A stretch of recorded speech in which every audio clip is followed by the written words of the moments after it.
It was a tough time in Tampa this year, with the Raptors finishing outside the playoff picture.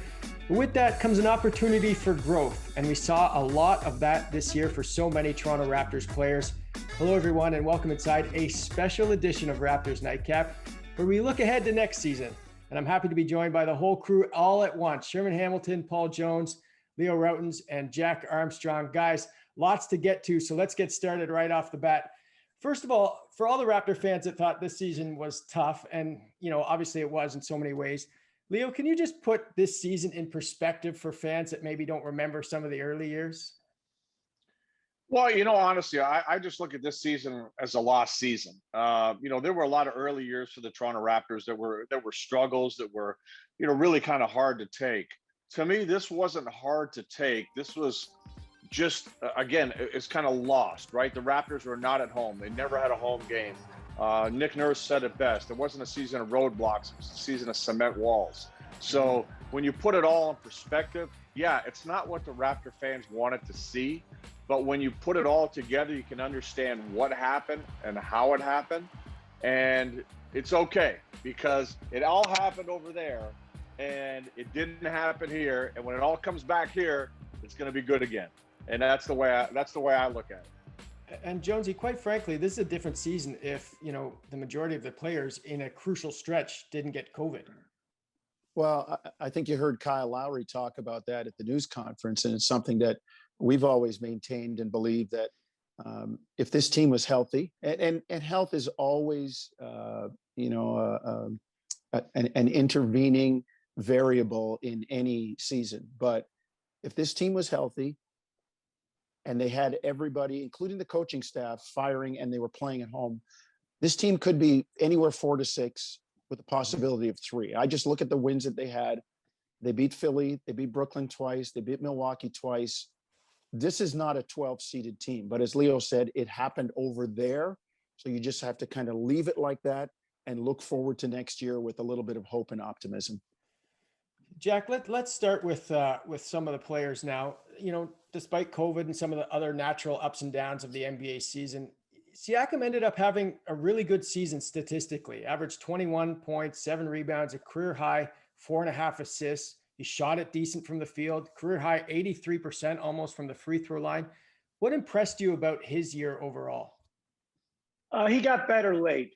To me, I think he's got some things that he can look at now and say, hey, I can build on this now. I think coming out of the bubble and starting this season, there was some skepticism there. You're like, what's going on here? And then suddenly, as the season went on and he got healthy after the health and safety issue, bottom line is he really played well down the stretch. And the one thing I would say that jumps off the page at me is I love where he's trending as a playmaker. He's really doing a good job seeing the whole game now. The game's slowing down for him. So I'm actually excited where he's going to pick up starting next season. I think his game's become that much more well-rounded. I would say the one thing that he has to look at is being more consistent as a three-point shooter. And if he can't be, then cutting down on those shots and attacking the rim that much more. Sherman, what do you think he's adding in the offseason? Well, I've maintained for a couple seasons now that for Pascal, with his quickness and his lightness, that's his advantage. And if you think about the beginning of the season, Pascal was trying to prove that he could knock down the 3. That didn't bode well. When he started to attack, he started to use his quickness, getting into the paint. He became a better scorer. He became a better playmaker. But for Pascal, what teams have done, I thought this season, is they know he loves to go to that spin, that quick spin that he gets people off balance on. And teams are starting to counter that. They're starting to say, we're going to wait over here for you. He's got to figure out the counter to that. The second thing I think Pascal can do in the offseason is he's got to get stronger. We saw a lot of times when he tried to use his quickness and people would hit him, he'd lose his footing and he'd lose his balance and where he was in terms of trying to get to the basket. And sometimes his shots would look a bit sporadic. And I think if he gets a bit stronger through his base, he's going to be able to absorb that contact and still be able to finish with force around the basket. The other thing I think for Pascal is he's got to figure out, to me, his left side of his body. he does such a good job getting to his right hand and finishing strong with his right. And to the counter move I was talking about, if he can get to his left hand after they cut off that spin, if he's able to manipulate and handle the ball and finish just as well with his left hand, Pascal is going to be a very, very dangerous player. And we're already talking about a guy whose base is very good in terms of his skill set. But I think if you sprinkle a few of those things in there, Pascal is going to have a chance to really take that next step and really be able to manage what teams are trying to do to him when they try to slow him down and figure out his moves. Leo, let's switch to OG now because, you know, he was one of the guys that impressed me the most. And I just think it's so difficult to have, you know, tangible increments of increases in your abilities from game to game. And that's what we saw from him. You know, just describe what you saw in terms of the evolution of OG's game. Well, I just think we're seeing a guy that's developing every aspect of his game, right?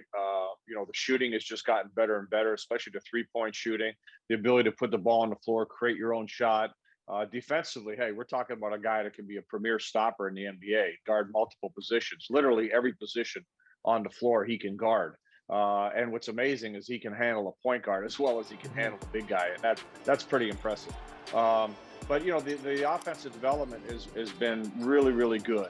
I think the one thing, and you know, we've seen this throughout the NBA with a lot of players that were really counted on. Nicholas Batum got to Charlotte, Gordon Hayward, you know, players that you got to be on the floor, right? You got to be on the floor. And Pascal, I should say OG, for a variety of reasons since he became a Toronto Raptor, has been off the floor.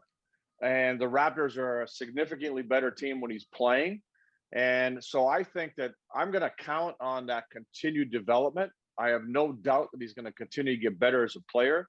But the Raptors need him on the floor for, you know, 80-90% of the season, not 40 to 60% of the season. And so I think that's going to be the big thing. Can his body, can his, you know, abilities to stay healthy, stay on the floor, be counted on for the Raptors going forward, because he is that good and that much of an impact player for them that they need to know that he's going to be there every night. And guys, if you remember Pascal, we were all there at training camp in 2019 season when OG was there, and he had a great training camp. He was improved. He had a handle. He was aggressive. He was getting to the basket. He just took that big step in the offseason. And if you remember, Pascal got it going, and he really blossomed that year and really turned into that guy that the Raptors are like, okay, we can start to build around him.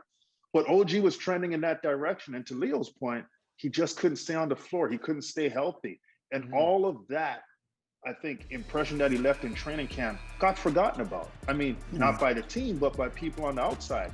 But there's no question that OG has been developing his game for a while, but he just hasn't been on the floor. And it's unfortunate because we might have seen this jump a year and a half ago, potentially, in terms of OG's improvement. So it's great to see him healthy and be able to show what he can do, but we shouldn't be surprised. I mean, we saw this coming a couple years ago.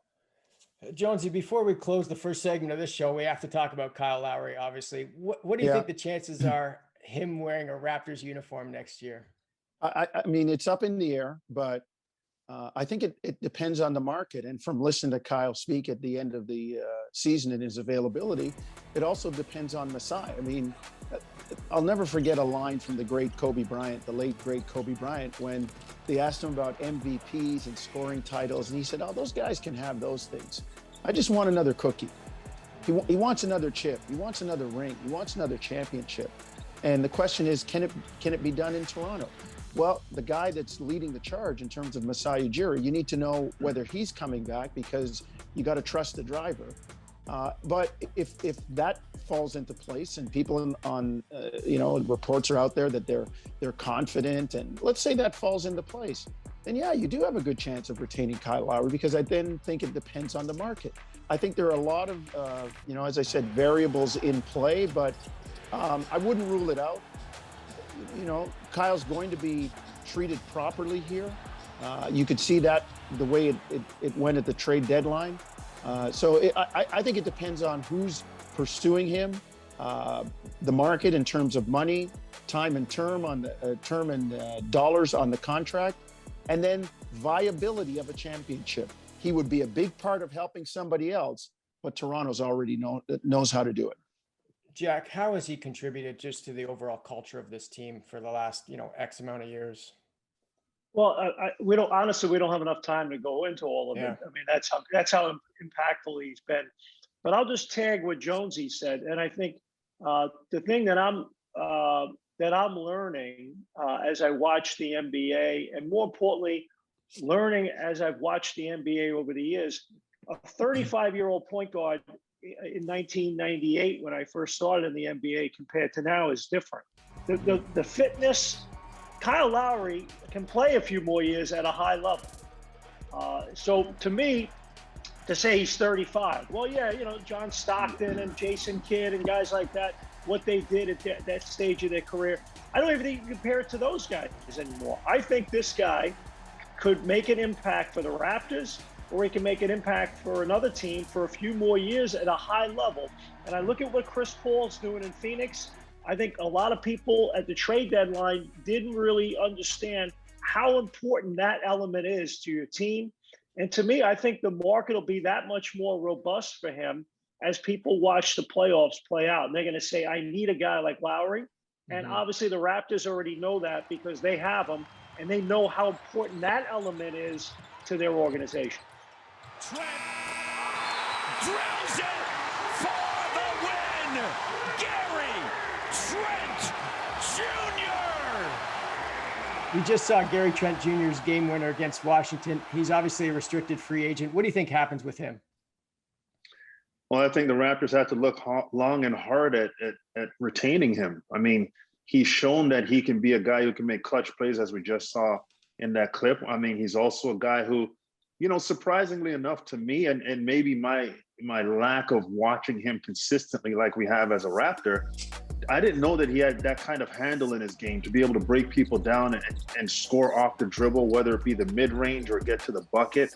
And that was refreshing to see, because usually when you see shooters come over, and he played alongside two great breakdown players in CJ McCollum and Damian Lillard.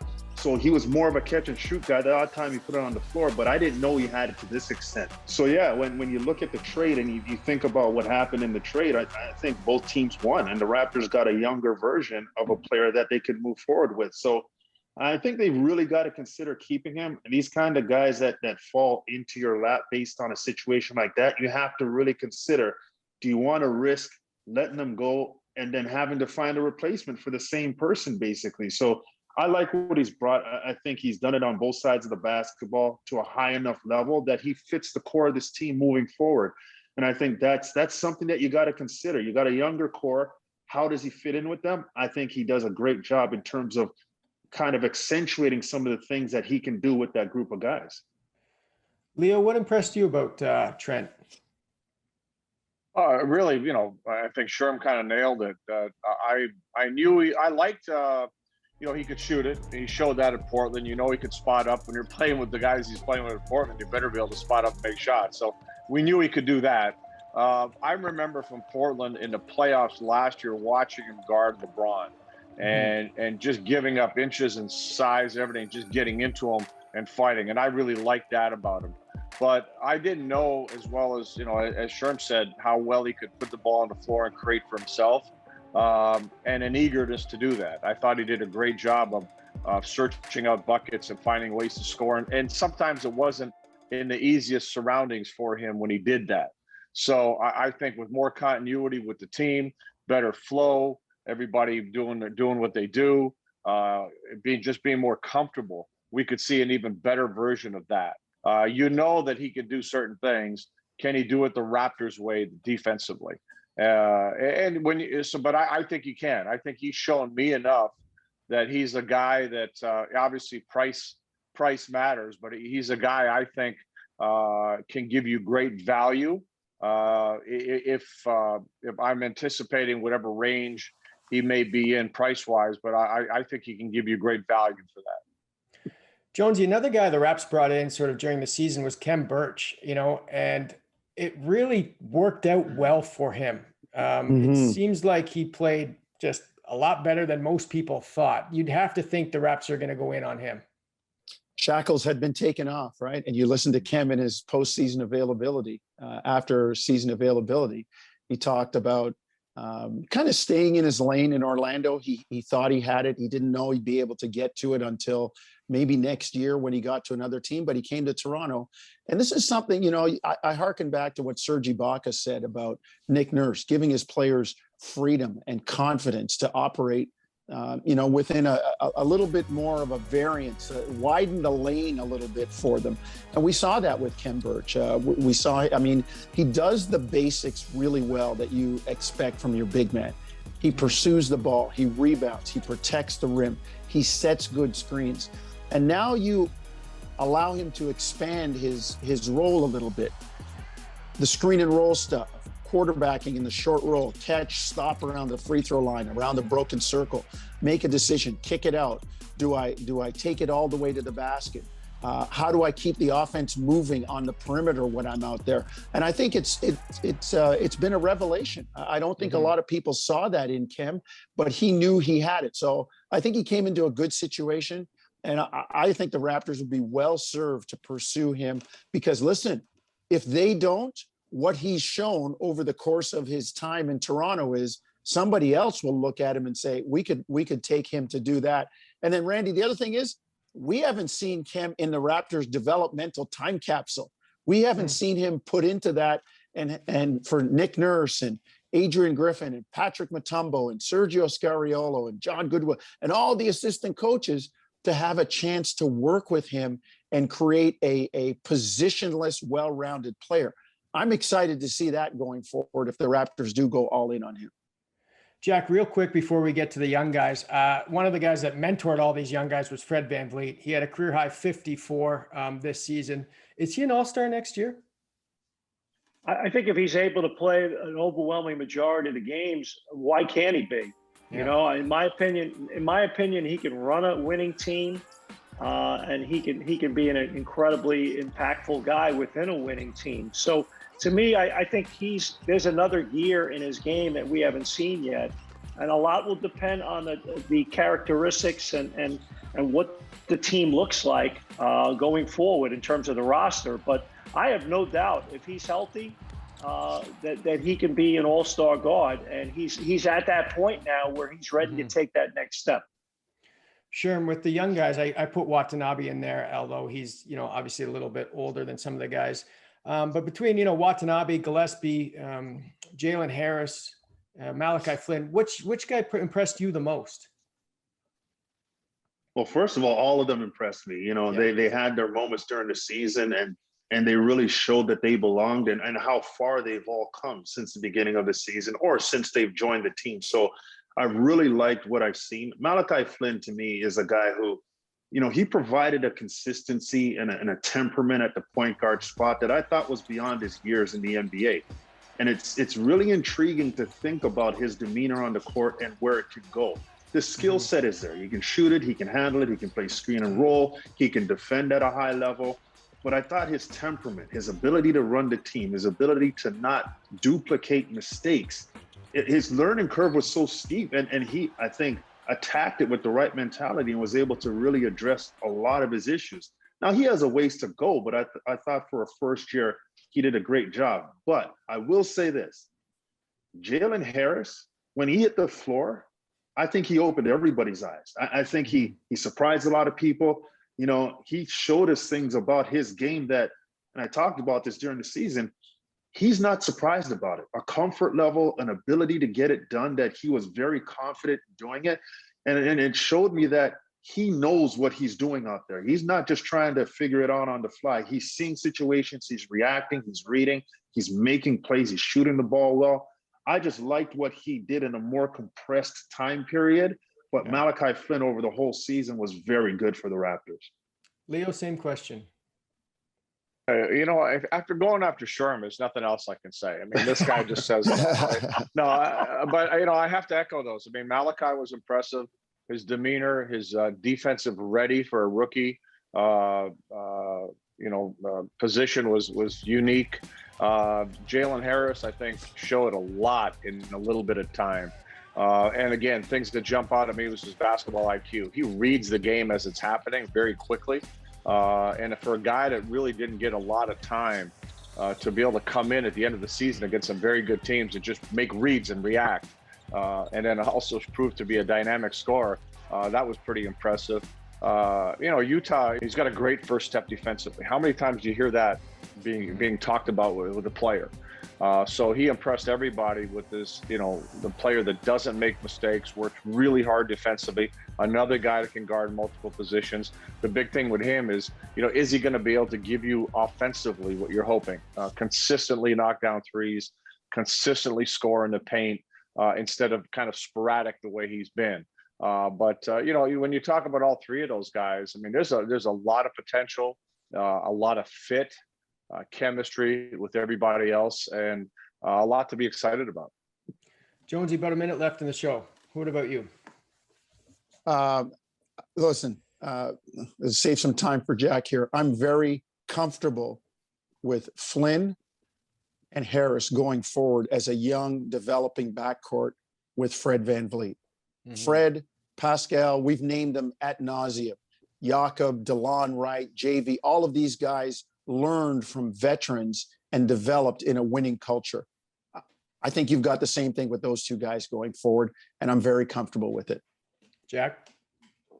Well, a few other guys we didn't mention. I thought Paul Watson impressed me at times. Again, Unfortunately, he wasn't able to play a lot, but Paul Watson, I like his game. Gillespie is incredibly raw, but I love his instincts and his toughness. And I think this summer, having an opportunity to spend some time with him is going to be really, really important. And I'll just say this, I think it's been an incredibly difficult situation for organizations, executives, coaches, whatever, to be able to really evaluate what you have, and for coaches to really be able to develop what you have. So I think we'll have a better feel at the end of this summer, and the Raptors will, when you're able to spend time with these guys to say, all right, here's what I truly think of this guy now that I've had a few months with him. So that's going to be a big factor. But I like the pieces they have in place to build a very respectable second unit. All right, hey, guys, that Boucher guy wasn't bad either. Yeah, Boucher, he was awesome as well. He's actually the guy I'm looking forward to seeing next year the most, just how much he improved this season. I feel like Nick Nurse gave him a lot more freedom, especially late when he started playing the four. So I'm really looking forward to what Boucher adds to his game next year. Running out of time here, but great stuff as always. I appreciate you doing this show all season long. Even you, Sherm. It was great having you on. I'm kidding. For Paul Jones, Sherman Hamilton, Jack Armstrong, Leo Rautins, producer Christian Urban, editor Evan Panikar, I'm Randy Urban. See you next time.